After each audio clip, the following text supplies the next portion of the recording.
the conscience within you is the Guru. Guru Om, Bhakti Guru, Guru Om.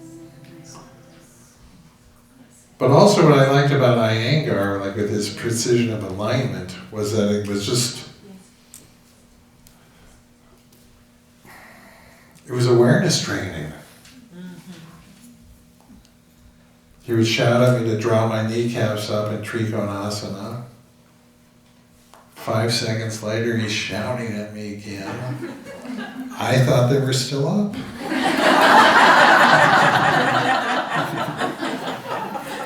Erich, what? You no speak English?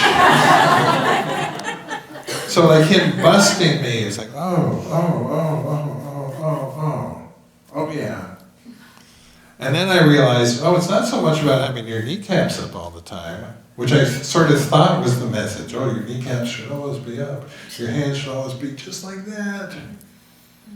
No, that's just one option.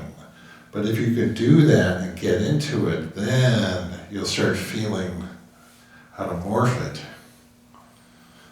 And so I think strict alignment is really cool also. So trying to bust people on, kneecaps up, do it just right. Because if you can draw skillfully, then you can begin to freeform skillfully.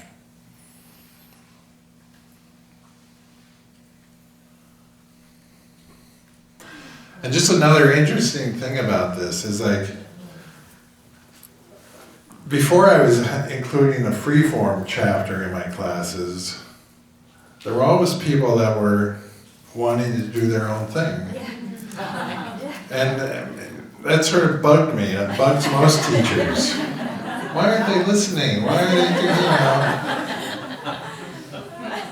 But once I started including the freeform chapter and sort of saying also that the guided chapter is important to suspend your preferences and practice, Simon says. Practice listening to the teacher for these few moments. And then knowing that they can cut loose in just a few minutes, people were more willing to obey during chapter 3.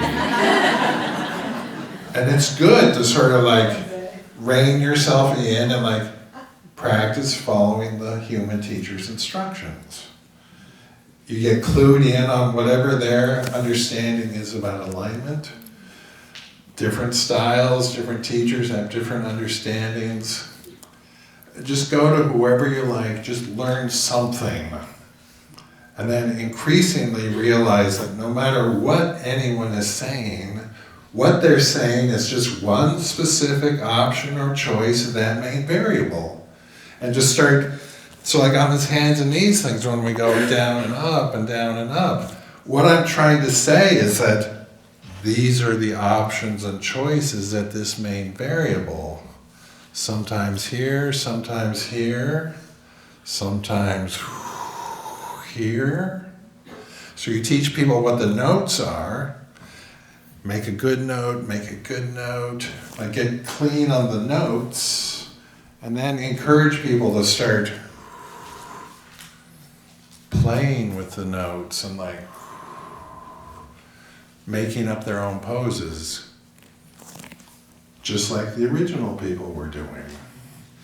But the original people were channeling them. You'll find that happening to you. You'll just be following a line of energy, and suddenly you're in a new shape. And it's hey, this is cool.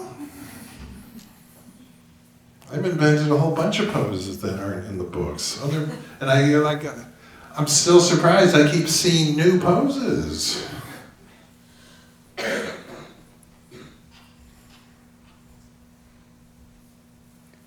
But again, it's not so what if you're super bendy? It's more you just want to be comfortable. You want to be as pain-free as possible.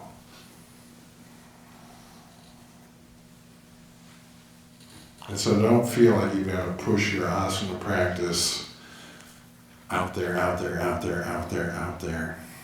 Just do enough so that you feel good. Mine's way at an easier level than it used to be. And I'm feeling better than ever. And part of it was just letting go of what I thought I was supposed to do, what everyone was recommending. My back used to hurt a lot. But I was doing the bendy back bends.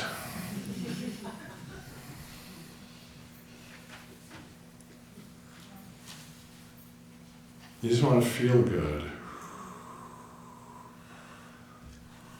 My main thing is I just want to be able to sit in lotus comfortably and sit erect. That's my main thing. If I lose big back bends, I don't care, but I want to be able to sit in lotus. I like sitting in lotus to meditate. I don't always sit in lotus when I meditate, but I like being able to do it.